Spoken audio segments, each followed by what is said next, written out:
Hey, yeah, thank you, David. I actually am out here with Senator Ted Cruz. Senator, just an absolute tragedy. Your state. Talk to us about your feelings, your experience this morning. Well, listen, Texas, what has happened here is heartbreaking, and our state is grieving at a level that there are a lot of tears, there's a lot of agony over the flooding that happened. You know, Kirk County, where we are right now, in the Hill Country, is, I think, the prettiest part of Texas. The Guadalupe River is a beautiful river right now. It is still at higher levels and running faster, and it is. I've floated and gone swimming in this river dozens of times, and for a century this has been an oasis where kids, Texans, little boys and little girls, come to summer camp. And what happened with this floods, we now have 82 confirmed fatalities. 28 of those are children. There's still 10 kids that are missing from Camp Mystic. And this is every parent's nightmare. Every little boy, every little girl who goes to camp, mom and dad are celebrating, and the nightmare of losing their child. I'll tell you, in the last several days, I've spoken with multiple parents who were just panicking, whose little girl was on the list of missing, and they don't know what to do. And I've tried to connect them with the sheriff, with emergency management, with the search and rescue teams. But there's enormous grief going on. At the same time, I think we've seen incredible heroism, incredible bravery. We had over 850 rescues from the flooding. We saw the Coast Guard with incredible heroism, and the National Guard with incredible heroism, and we saw DPS with incredible heroism. And we see that every time there is a crisis, a natural disaster in Texas, Texans come together. They help each other. Some of the stories of bravery from this flooding: Eagle Scouts helping little campers out of their cabins, saving their lives. One woman who floated 4 miles down this river with debris and everything floating by her, grabbed a tree, held onto the tree. She was rescued. We're seeing great bravery, and we're also seeing an outpouring of love. I want to say to everyone across Texas and across the country, thank you for your prayers. Thank you for your love. Texans feel it. Those moms and dads that are living through this nightmare right now, they feel your love and prayer and lifting them up. We will come through this, but it is a time of great grief. You know, and that's obviously the focus still, the 10 missing young girls. I'm a dad of 3 young girls, and I cannot imagine my daughter's out. It's so heartbreaking. And I look at some of what the coverage is, and second guessing, Monday morning quarterbacking. I'm from Arkansas now, and from Texas. These weather systems are, you have no idea what's coming. What is your message to the people out there? Obviously, the focus right now is on finding those little girls, finding the missing, restoring them to their families, and the grief and prayers for those families. But what's your message on all the rest, where you see the media trying to shift blame and already playing that game?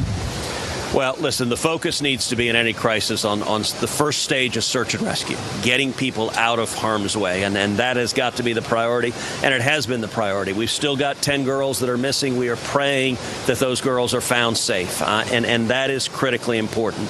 Then there's rebuilding and recovery. And look, there are people throughout Central Texas who have lost their homes, who've lost everything. And this is where the church really matters.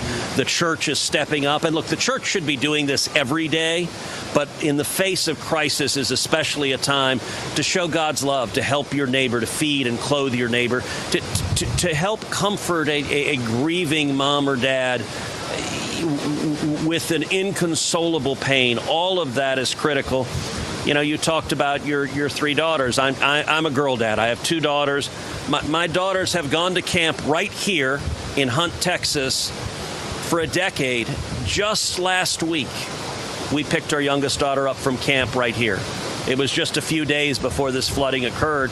And so as we're watching this, and look, the kids that go to camp here come from all over the state. So we have friends and neighbors whose girls were at Camp Mystic. We have classmates of my daughters at school who are 3rd graders who were either killed or are still missing. And it's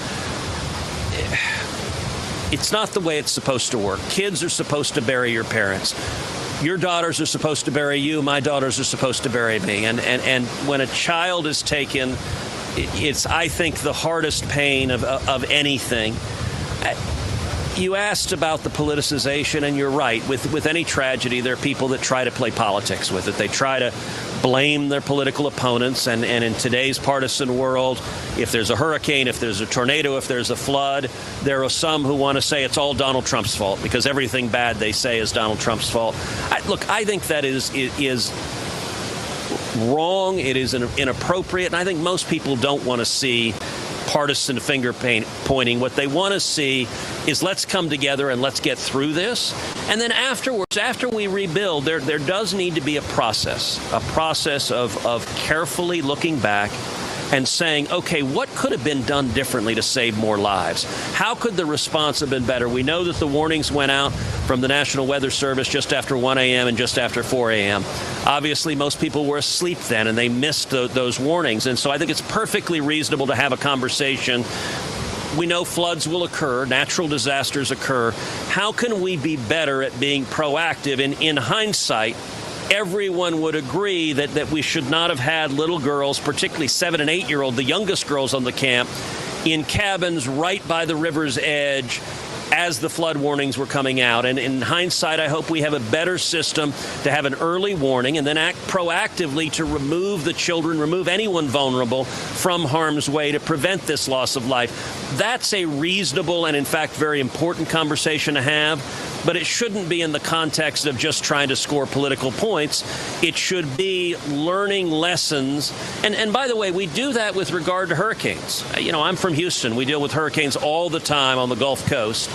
And as we go through multiple hurricanes, you learn lessons about, all right, how do you proactively get people out of harm's way to reduce the loss of life? And I hope in the face of this horrible tragedy, that if one positive thing comes out of it, it is that we improve our emergency response to be quicker and more effective getting people out of harm's way so that we're not dealing with this kind of terrible loss of life. Amen. Well, God bless you. Thank you for being out here. And we continue to pray for the families, for the victims. As you said, as a dad, especially the parents that have lost their children, we lift them up and we ask you to do the same. Amen. Thank you, sir. Everyone, Ted Cruz, Senator Ted Cruz from Texas. David, are you guys still with us? Did you want to add anything? You guys got it? Texas, if you can. Texas Governor Greg Abbott also spoke on the tragedy in the Lone Star State. Take a look at this. I had the opportunity yesterday to visit Camp Mystic and get to see firsthand what happened there, as well as all the way downstream after that. And it was nothing short of horrific to see what those young children went through. And we will remain 100% dedicated, searching for every single one of the children who were at Camp Mystic, as well as anybody else in the entire riverbed, to make sure that they're going to be recovered. All right, Ben and Senator Cruz, you're still there.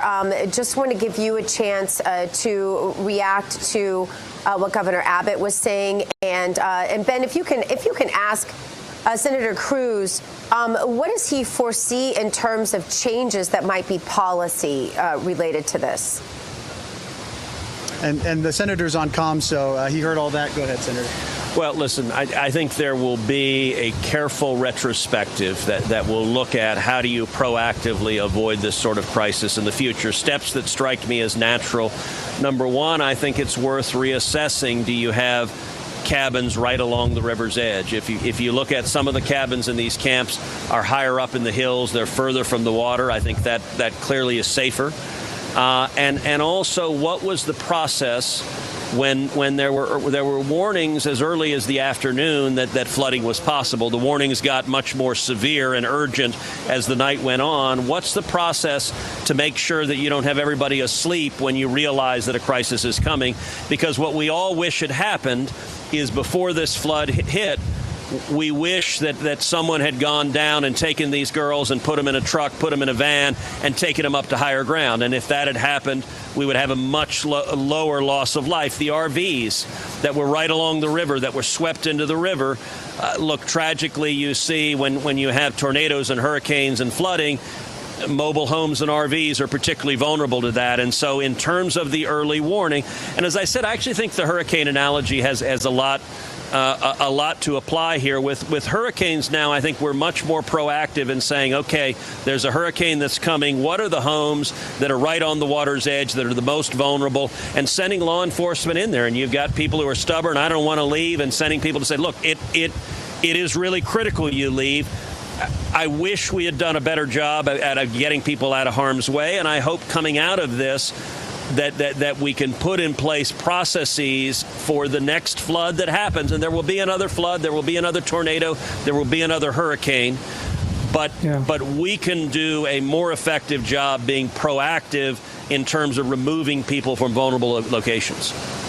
Senator David Brody here. We've known each other for a very long time. It's good to see you not under these circumstances. Your father, obviously, Rafael Cruz, a pastor. You have a deep faith. I'm wondering if you can address to our audience the question, and it's an age-old question, when God doesn't make sense. I know Pastor James Dobson wrote a book about this. I'm curious to get your thoughts in this time. Good morning to you. David, it's a question that everyone struggles with. And why does God allow bad things to happen to good people? Why does God allow bad things to happen to young children? And I will say there are theologians and pastors who've been unable to answer that question for millennia. And I don't know that I have any additional insight other than saying God is a good and loving God, and he will help us through this. And I will say in the last few years, I've got several friends who have tragically lost children, and I think it is the hardest challenge to go through, and all I know to do is to lean on God, to lean on prayer, to lean on family, to lean on friends, and just grieve. But it is a grieving process, and look, I think every mom and dad this week has asked themselves, what if that was me? What if that was my little girl? What if that was my little boy? Yeah. We have a good and benevolent God, but God allows things to happen sometimes that defy human explanation, and that's where we need love and where we need grace. And this is a time in particular for the church to do what the church should be doing every day, but in a time of grief, I think the church has a particular responsibility to step up, and I do think Texas has benefited. We have such a strong community of believers in Texas that you have churches that step in and do the role we should. Senator Cruz, we appreciate your time. We understand that you've got to get going, but we appreciate you taking out a few minutes to be here with us. Continued support for your family and for your state. Thank you so much, Senator Cruz. Ben, if you'll stick around, we want to continue our coverage here. Senator Cruz, again, thanks so much.